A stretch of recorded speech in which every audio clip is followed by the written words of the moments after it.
Welcome to the Thriving Christian Artist, the podcast where we hope you connect with God to bust through the roadblocks that have held you back for years, create the work you love, and really live the life you know God created you to live as an artist in His kingdom. I'm Matt Thomas, your host. Let's get started. Well, hey there, and welcome to the podcast. I'm so glad that you're with me today. I've got a great interview with my friend Connie McDonald, and she's an artist out in Oregon. You're going to love it because I can really relate to her because, like me, she spent a lot of years as kind of a doer. She was a very successful entrepreneur, had a catering and restaurant business, and just was, doing a lot of great things, and yet was just, overwhelmed, busy all the time. And the Lord used her creative process to bring her back really into a beautiful place of flow. And now she's turned around. See, I love this. This is how the kingdom works, y'all. She turned around, and the same transformation that God did in her life through the creative process, now she's turned around and she's replicating that in her life in others through writing books, through teaching art classes, being at shows, selling her work, and creating something that's really special called Paxson House. You'll learn more about that in the podcast. But anyway, just a great interview of somebody that's really been transformed through the creative process as they've leaned into the Holy Spirit and then are turning around to see that same transformation touch others. So I love that. I love it. Well, hey, listen, today's podcast is sponsored by the Thriving Christian Artist Conference that's coming up in March, and want to make sure that you have pre-registered for that. Listen, there's no other conference like this in the world. This is our inaugural conference. It's not Gathering of Artisans. You're saying, I thought you did that in October. What are you talking about? No, this is brand new. It's a conference that I put together that's based on the 5 pillars of my Created to Thrive artist mentoring program. What is that? You say, well, it's all about cultivating your heart and mind, your art, your brand, your business, and your life. It's going to be me teaching the whole weekend, in addition to tons of other speakers, some of the best speakers that I know in marketing, in healing and wholeness, in telling your story, in developing your unique artistic voice. I'm bringing them all together in an incredible weekend where not only are you going to learn a lot, but you're going to have a great time networking with other artists, leaders, and I hope to give you a hug while you're there. So it's going to be a great weekend. Listen, I always tell people our events always fill up. So you want to make sure that you pre-register, because our pre-registrants this year get a $100 discount and you get access to register before we put the conference out to the public. Now listen, we've got a limited amount of space, all right? It's very possible that the conference could sell out just from pre-registrants. So I want to make sure that you get on that list. You can click the link that's in the show notes, put your name and email in there, and we'll send you immediately all the details via email on the conference, and then we'll keep you up to date as registration gets closer toward the end of October, when it's actually time for you to register and use that awesome $100 discount. All right, so make sure you go do that today, and so that you secure your spot. Don't have to pay until the end of October, early November, and I just want to make sure that you get that on your list, because it's going to be an awesome weekend. All right. Well, hey, as usual, I want to give a shout out to one of my awesome podcast listeners. Today is a Raven Pennyfeather. Y'all are so creative with all these nicknames you put on the podcast, reviews. I love this. So Raven Pennyfeather. It sounds like they should be from England. Raven Pennyfeather. I'm just kidding. All right. All the people in England are going, oh gosh, Matt, don't do that again. All the people from the South are like, he sounded pretty good. I thought he sounded great. All right. Here's what Raven says. Super encouraged by this wonderful podcast. Only discovered this morning. It's a confirmation and a blessing to know I'm on track to being exactly who God wants me to be. Thank you. And a big old smiley face. Well, Raven Pennyfeather, thank you so much for listening to the podcast, for subscribing and reviewing. And it always means a lot to me and to our team to let us know that folks like you are listening and that it's making a real difference in your life. So I really appreciate it. Appreciate you taking the time to do that. And listen, if you're sitting out there and you're listening to all these podcasts and you're like, this is such a blessing in my life, and you've never subscribed, hello. You've never written a review, hello. No shame or anything, but I'm just saying, when you gonna do it? Yeah, awkward silence. I know. Da, da, da, da. Yeah, just hit pause right now. Listen, all you got to do, just hit pause right now, scroll down to the end of all of the episodes and click write a review. And just write a review. Leave me a little note. All right. And who knows? Maybe you'll be the next review that I feature here on the podcast. I love doing it because honestly, see, this is the deal with the podcast, y'all. I'm not sitting before hundreds of people. I'm sitting in my little igloo, my little podcast igloo in the studio in Asheville, North Carolina. I'm talking to a microphone right now. So the reviews, when I read your reviews, I'm like, they're real people out there. They like me. They really like me. That God's using this. It's awesome. It's just a great feeling. So anyway, it would really, really bless us to do that. So be sure to do it. And I give you a big old virtual high five when you do that. All right. Well, hey, listen, I'm going to get out of the way, and Connie McDonald is next. You're going to love this interview with her. And again, if you want to connect with her, get her book, find out about what she's doing on social media, you can do that right down below the episode in the show notes. All right? Enjoy this episode with Connie McDonald. Well, hey there, everybody. I'm so glad that you're with me on the podcast today. I've got just one of the happiest people I know, Connie McDonald, who is on with me today. Connie, thank you so much for being on the podcast with me. Oh my gosh, it's my joy. Are you kidding? Are you kidding? Hello. I'm so glad. I'm so glad. We've gotten to know each other through the Creative to Thrive mentoring program. And I have the best time watching you on social media at your shows that you're doing and all the things that God has you up to, because you have just like exploded in a great way into this incredible life. And tell everybody a little bit, just kind of who you are, what you do creatively, and then we'll kind of roll the tape back and find out a little bit about your backstory and all that. Well, I am a joyful artist that specializes at this moment in marble art and fluid art, because it's literally when I put on the music, the Lord I dance on the water with the paint, and being able to create a wearable art product is just such a joy. Yeah. I mean, but more importantly, my husband and I love to teach classes or do art fairs where people can actually experience the joy of creativity by making their own marble art scarf, or fluid art, acrylic pour in our group art studio, or vision board parties, because it's so important to me to let people experience their heart through art. Yeah. And also to experience the joy of creativity. And in my case, it's super important to enjoy the healing of creativity, because that's part of my story. So absolutely. I so relate to your story of, this whole thing of, being a human doing, not a human being, and then trying to switch that, and how creativity played a part in that. Because I know for me, I kind of, after I graduated college, I was kind of out there, I was in ministry, very busy, young family, all this kind of stuff. And it was when I went and made my baskets kind of like in the garage and nobody knew about it, that's kind of where I felt like the real me was. But I always kind of pushed that down. And it's been so interesting to me that through this process of coming into what God's called me to with raising up an army of artists and all that, he chose to use my baskets. And I always think it's because I had no baggage with that it's just what I love to do. And I hear the same thing with you. You're like a very busy entrepreneur, do it, and yet it was creativity that the Lord used to bring you out of that, right?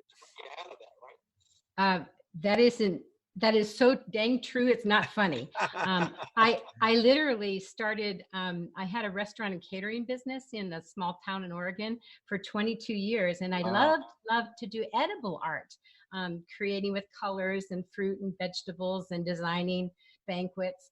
But when you run a restaurant and catering, and I had a sick son and all these other things, basically, I burned out. And the Lord truly, literally used creativity to rebuild me, but it was childlike art. It was doing the things, like you said, you were in your backyard doing baskets because you loved it. Yeah. Well, I was I started with childlike art, just whatever was joyful and colorful. And I gave myself permission to do that. And the Lord used it, oh my gosh, to rebuild me. It was wonderful. Yeah. Talk a little bit about that transformation, because I think for those of us that are doers, it's not an easy transformation to go from a Martha to a Mary, if you will, from Yes. a doer to someone that really can rest and have your identity in the Lord and realize that it's not performance that defines you, but it's your identity in Him that defines you. Talk about that process for you. Um, I know for me, that was not an easy process to go through. oh my gosh. It was not an easy process for me too, because I grew up believing that what I did was who I was. Mm, And I also was a people pleaser. I love to serve. And I started the restaurant with a dream to minister to people one-on-one, and but it became grew and grew and grew and grew until it was like I wore too many hats and I burned out. So literally I was forced to learn that lesson. Um, and forced to learn that lesson in the sense that I literally was in the hospital for a week. And when I came out, the Lord literally, I had quiet time. I was in nature. I just did anything that was peaceful. yeah. And more and more and more, he did restore me. And that's why I'm so passionate about creativity in healing, and obviously releasing joy. Yeah. Um, but yeah, that's how it started and that's how it's continued. And that's why I'm passionate about. It's funny how people um, come to me and they just sit in my garden because they have permission to just listen to the birds. Mm, yeah. What a Yeah. concept. So were you experiencing that transformation yourself before you started sharing that with others, or was the sharing with others kind of a natural, immediate outflow of experiencing that joy yourself? That's a dang good question. What actually happened to me is I did so much. I've journaled for 40 years, Wow. and the Lord was birthing ideas, but I didn't have the confidence. And Mm, I'll tell you honestly, Matt, one day, and I was putting together my book, a story that I've been working on for 5 years, the story of how God did transform me, and etc. And embracing God's rainbow, how God took me from black and white to technicolor. And the reason I was writing it is I just knew that someone else could relate to some of my story and how God healed um, my image of Him. Growing up, I actually had a fearful understanding of God when I was being raised in a parochial school, and more and more and more He healed that. And mm. so when I was telling my story, I didn't have the confidence. And one day I was at Facebook, and you, my dear, popped up as a secret sauce. And I listened to that, and it was like, glory be, I've died and gone to heaven. There's people out there that are like me. And They're just as weird as I am, right? no, it's the opposite. It's like these glorious, colorful, creative people. And so Wow. that's why I joined the mentoring. And that's why I just was enthralled with the people I met and your modules. But mastermind. Going the first year, I got the courage to publish the book the first year. And the second year, I got the courage to create our home as Paxson House Center for Creative Endeavors so that we Wow. can share the joy of creativity. But it was the people around the hot seat at the mastermind. I never met people that listened and prayed with you and over Mm. you. Oh, Lord have mercy. It was like, that's why I'm so excited. I I'm think here. for so many of us, when you do find your tribe, for many people, the podcast is that. Those that are in the mentoring program, definitely we get together for conferences or just for calls or whatever. But it's like, wow, to realize that I'm not alone anymore, but there are other people that are like me that can support me. Because I mean, none of us are designed to do this thing alone, right? We're designed to do this together. And I love it Yeah. because what you and your husband are pioneering is so kingdom. That is, you've been transformed and now you're turning that around and replicating that in your area, and that's how the kingdom grows. I mean, so talk a little bit about that, because you've got your book is out, you're doing shows, you've got Paxson House now, you're really passionate about bringing others in everything that you're doing into that creative process so that they can experience not just the creative process, but the relationships and the spiritual power behind what God's doing in them. So talk about that, because I just love the whole little microcosm that you've developed out there. Well, what's really interesting, Matt, is it's really been, you talk about turtles in the Thriving program. Yeah. I've really had to um, get over comparing my Yeah, pace sure. and my journey with others, which I'm all of us. I'm sure we all do that. But when I've been peaceful, and I say, by the fruits you will know them, the long quiet times I have with the Lord, and then bursts, realize, okay, what's the focus today, Lord? Because I'm not focused very easily. And so what's happened is our home, literally, when we bought it 15 years ago, when I married my husband, um, it's because it wrapped its arms around us, and it Mm. seemed to be a healing place. And that's actually what Paxson means, son of Oh, wow. peace.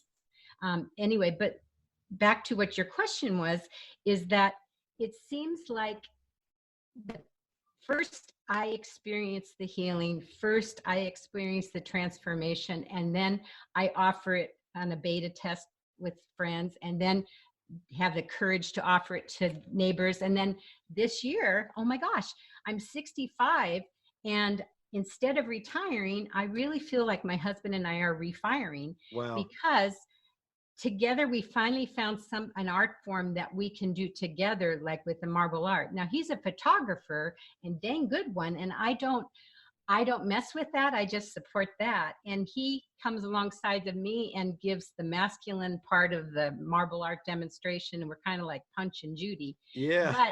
But he has his own life. And so I do the other things that are more, women oriented, etc. So I don't know if I'm answering your question. Bring me No, I back. think no, what I hear though is that I think with the whole comparison thing, a lot of people, especially as they have, in later years, they feel, okay, I've got, more freedom. We may have some more disposable income. We can kind of create life like we want to. And instead of comparing to others and saying it's got to look like this, you guys have really gotten together with the Lord and said, what is it that we want this stage of life to look like? What does success look like for us? What does joyful living look like for us? What does fulfillment look like for us? And it's so evident by what you guys are doing, because it's not work anymore, right? It's not that it's not, there are some difficult parts, I'm sure, but you're in a flow Yeah. that's really beautiful and grace filled. And that's, at least that's the way it comes across. Yeah, and the funny thing you should say is flow, because I literally, about a year and a half ago, when I was at church, I had a friend visiting, and I so passionately wanted her to like it and be a part of it. And I very rarely hear distinct words from the Lord, but in my spirit, I heard, flow, Connie, don't force. Wow. Flow, Connie, don't force. And it was like everything after that, I was attracted to anything that helped me let go and flow, and including the art. And one of the things I think I'm learning now is that having our art studio in our home, and for a while we tried the Airbnb thing and it's on pause, I realized I cannot sacrifice giving out to people without doing my own art in my own quiet time. So that balance is interesting to find. And one of the ways we're finding a kind of a new direction right now is, I believe that we're going to be called out to do like group team building programs with fluid art or acrylic pour or whatever. And I just think that's going to help, because it's not like if you have 5 or 6 people in your home and you prep all day and you barely break even, that's one thing. Yeah. But if you can go out and take that artistry to them and let them experience it, like we did at the art fair, whole nother matter, Yeah. It's like, anyway, we'll see what that happens. Yeah, that's so good. And I love it that you guys are doing it together, because, I think one of the things, Tanya and I have been married now going on 23 years. And, at first, any young married couple, you kind of have a little bit of a rub. You're like, well, why does she do things like that? And why does he do things like that? And then you start to realize, hey, God's put this person in my life to help complete me and to help Yeah. bring areas that I'm not as strong in. And I love that Yeah. you guys are doing, that together. What are some of the things that your husband is bringing in particular that you didn't have, and vice versa? And how are you guys complementing? Because I know there's so many out there that would love to have that kind of relationship, in life and art Well, with their spouse. it's not all fairy tales and, whatever. Because one of the things is, I love it because when I married Tim, I said I was flatline mechanical. I was thematic and global, but I was flatline mechanical. You have no idea how true that is, Wow. because he is very methodical, and he's very technological and stuff like that. So literally, he had, I mean, I to the point where, which button do I press, what, Yeah. it's kind of humbling sometimes. So he brings that balance.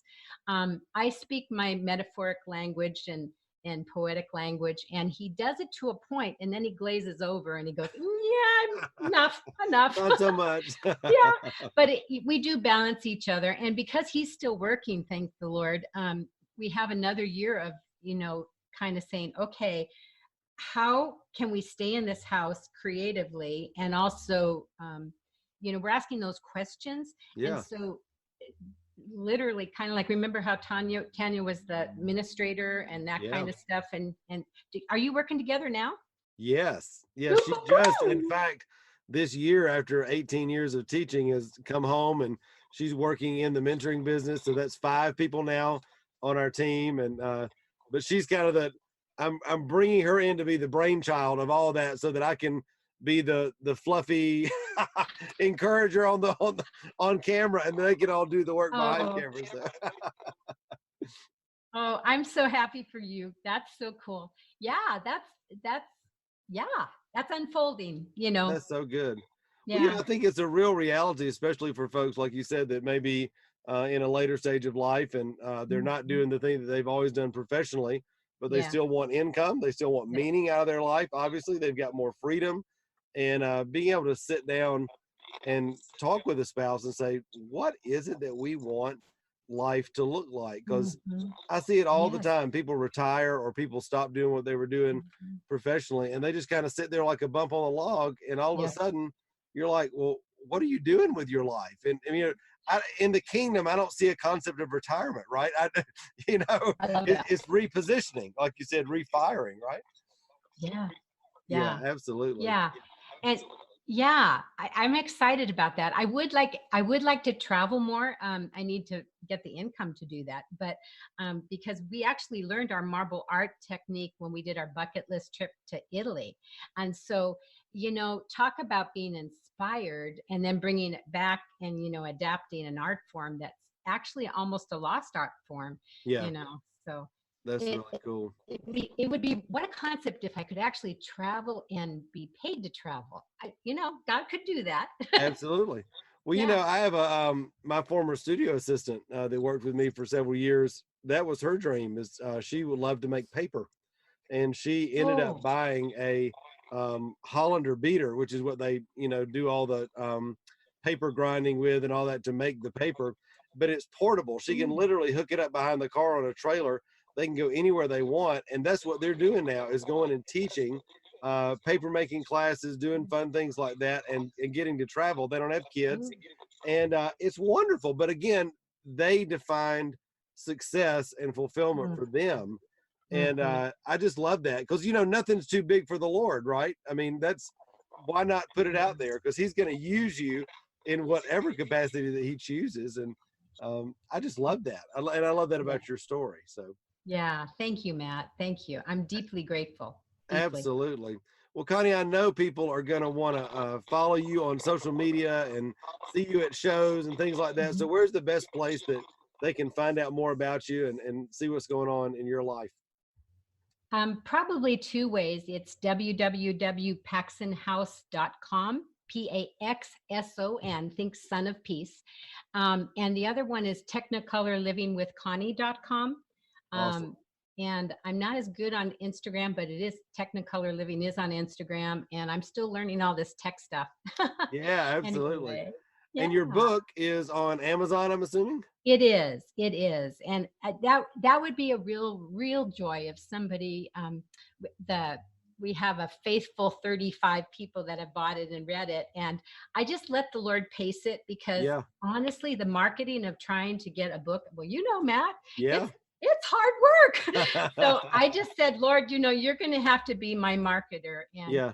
but embracing God's rainbow, how God took me from black and white to Technicolor living is both a paper, not a paperback, but an ebook. Yeah. But honestly, because it's full color, I would recommend because there's a workbook playbook in the back and transformational tools in the middle and my story in the front. So it's 3 books in one. So Yeah. I yeah. just love that. And I think anybody that sees you on social media and interacts with you through that, they see the joy, they see the transformation, and people are going to want to be a part of that. And the book is a great opportunity for them to do that. So, Connie, thank you so much for being on the podcast today with me and sharing your story. My pleasure indeed.